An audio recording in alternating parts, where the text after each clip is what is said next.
Hola, somos de la especialidad de licenciatura en Derecho, modalidad lunes y miércoles. Bien, la materia se llama contratos. Somos del grupo B y somos el equipo 2 y el equipo está integrado por Gerardo Mauricio, Cristina Méndez, Yari Solano, Javier Salvador, Bartola Méndez, Enrique Gómez y una servidora. Compañeros, mi nombre es Enrique Gómez Cañas y a mí me correspondió hablar sobre los contratos en particular y el contrato de promesa de compraventa. Por contrato entendemos que es un acuerdo jurídico de voluntades por el que se exige el cumplimiento de una cosa determinada. Se trata de un acto privado entre dos o más personas destinado a crear obligaciones y generar derechos. Un contrato es un acuerdo jurídico entre dos o más partes que genera derechos y obligaciones. Por contrato de promesa de compraventa entendemos que es un contrato preparatorio de carácter civil, por medio del cual dos partes se comprometen a firmar en una fecha cierta y futura una compraventa. Uno de ellos como comprador, prominente comprador, y el otro como prominente vendedor. Para que la promesa de venta sea válida, además de hacerse constar por escrito, debe contener los elementos de la compraventa y otorgar un plazo cierto a las partes para firmar el acuerdo de voluntades definitivo. Un ejemplo de este acuerdo de voluntades se da cuando dos personas acuerdan una compraventa de una cosa determinada, como una cosa o un auto o un inmueble, como una casa, pero quizá el prominente comprador no tiene el dinero para comprarlo en ese momento y se comprometen a comprarlo y a venderlo en una fecha cierta o futura. En ese caso deciden que en una fecha futura determinada formalizarán la compraventa, determinando desde ahora cuál es la cosa que se va a vender y el precio de la misma.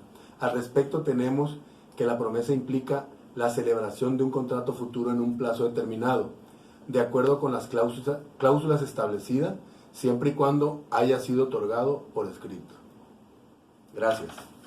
Hola compañeros, mi nombre es Bartola Méndez González. Mis temas son contrato traslativo de dominio y contrato traslativo de uso. Estos son acuerdos escritos generados entre dos partes cuyo objetivo es la transferencia de los derechos reales de un bien, su uso, goce y disfrute. Transmite la propiedad, el uso, goce y disfrute de un bien mueble o inmueble.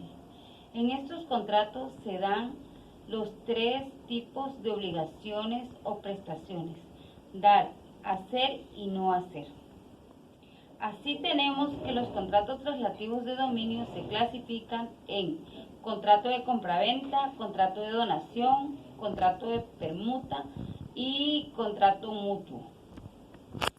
Ahora bien, en cuanto a los contratos traslativos de uso o goce, estos no se transmiten la propiedad o dominio de bienes, derechos o cantidades de dinero. Solo se transmite el uso y usufructo de los bienes en forma temporal, obligándose los que lo usarán y disfrutarán a devolver los mismos bienes prestados y no otros, por los que en estos contratos los bienes no son fungibles o sustituibles, pues que los prestan para su uso y disfrute conserva la propiedad de los mismos.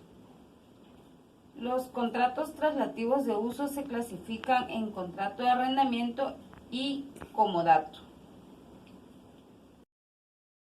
Buenas noches. Los temas que a mí me tocó fueron fianza, garantías, hipotecas y prestación de servicio.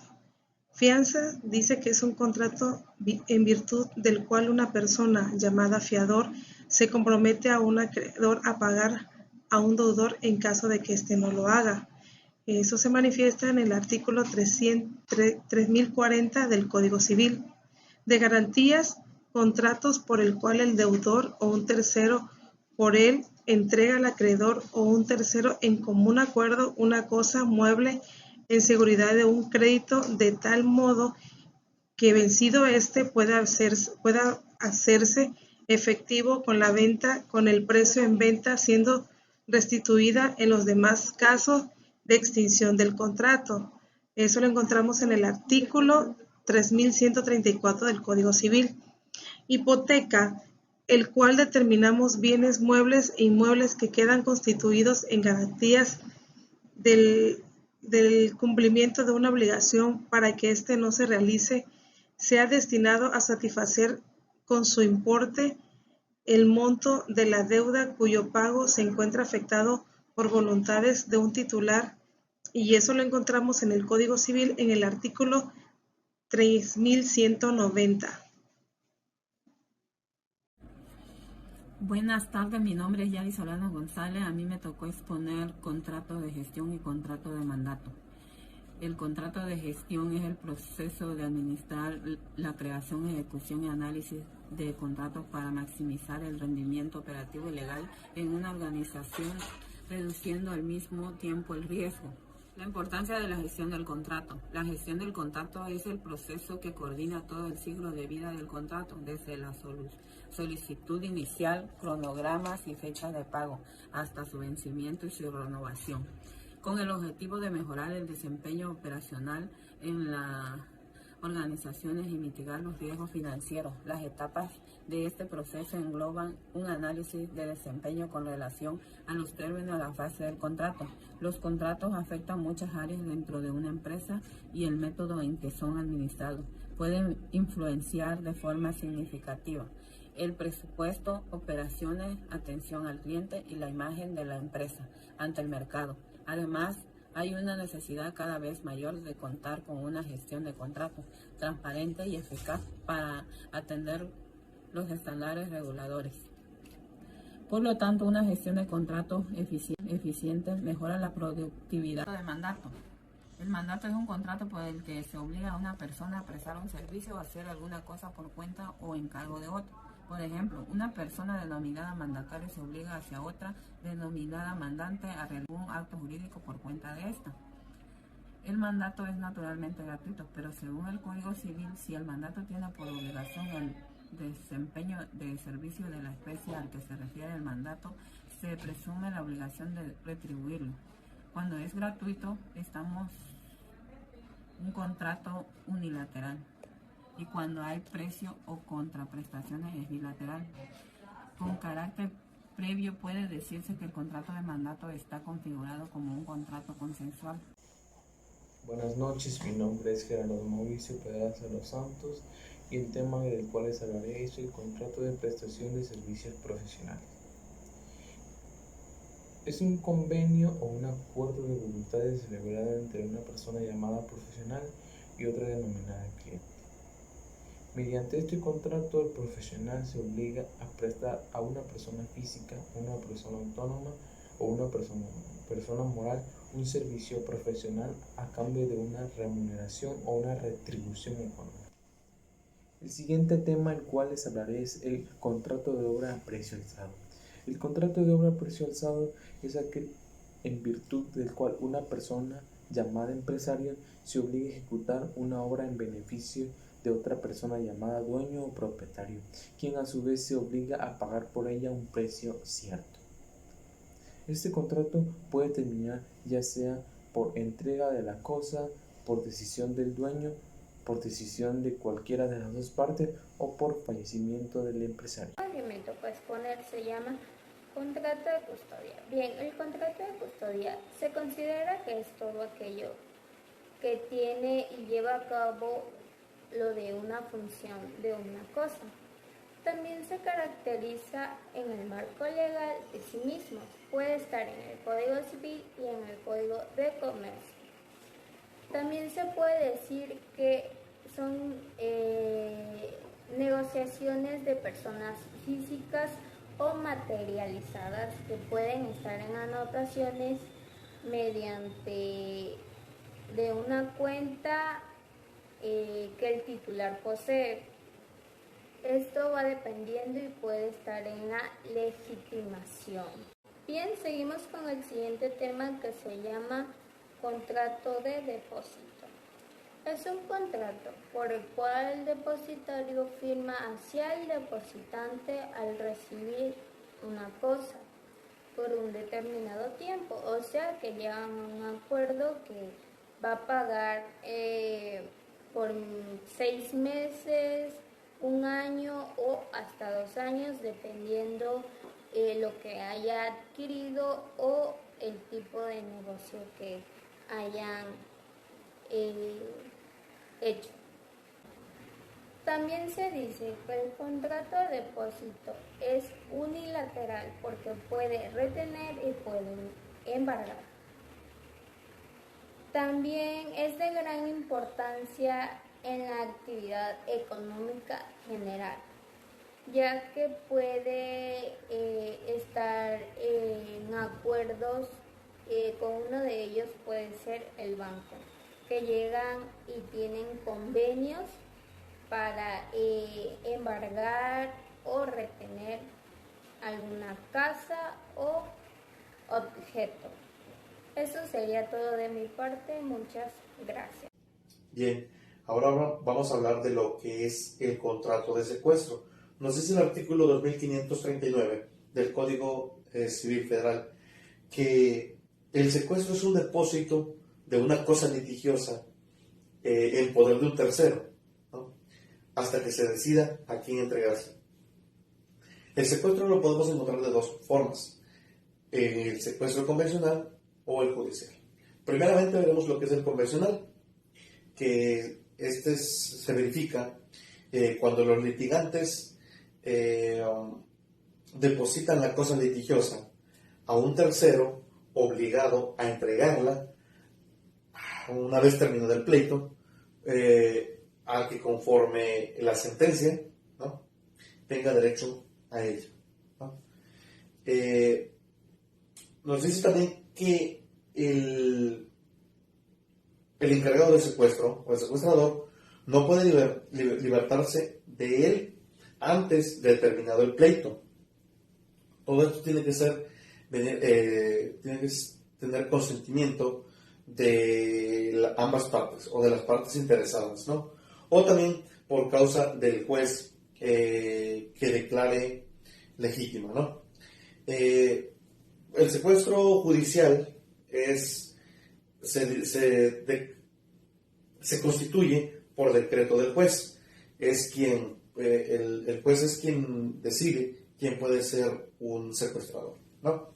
Entonces, el secuestro judicial se rige por las disposiciones del Código de Procedimientos Civiles.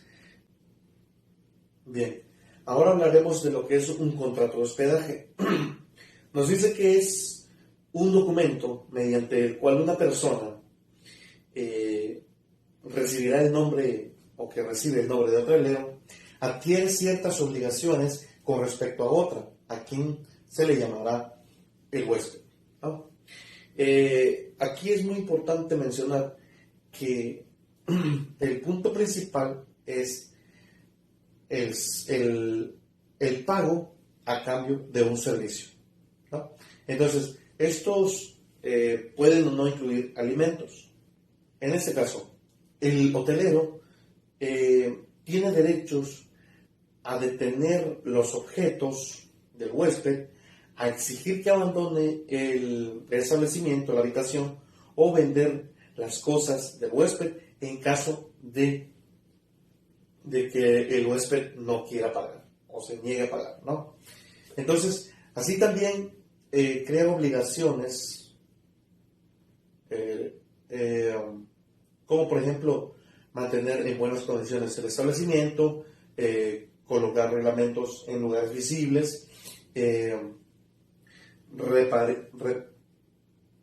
reparar los daños que tenga el establecimiento de acuerdo al contrato que haya pactado, ¿no?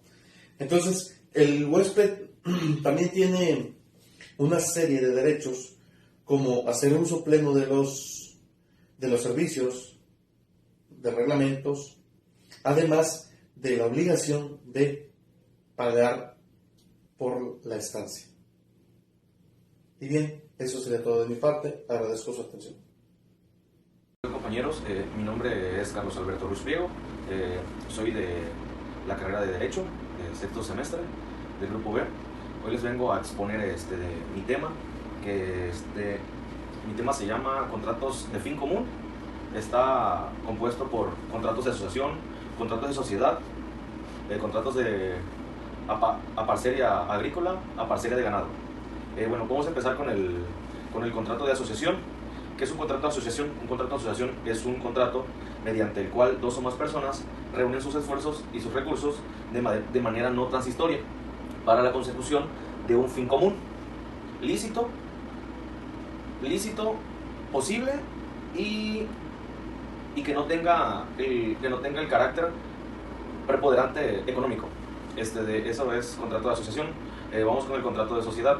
¿Qué es un contrato de sociedad? Es un contrato por el cual dos o más personas se obligan a cambiar sus recursos o sus esfuerzos de manera que sea transistoria para la realización de un fin, una especulación comercial. Eso es contrato de sociedad. Ahora continuamos con el contrato de apariencia agrícola. Es un contrato de virtud del cual una persona, el propietario dueño, conceda a un aparcero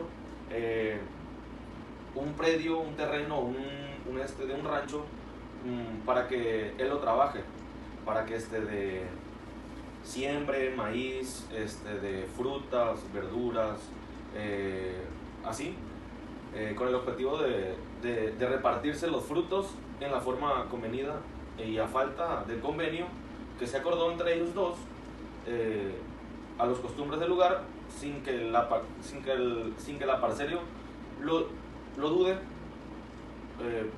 que no lo pueda repartir, pues se le puede que le corresponda, por solo su trabajo, o sea, no le puede dar menos del 45% de lo que ya trabajó, de lo que sembraron, ¿no?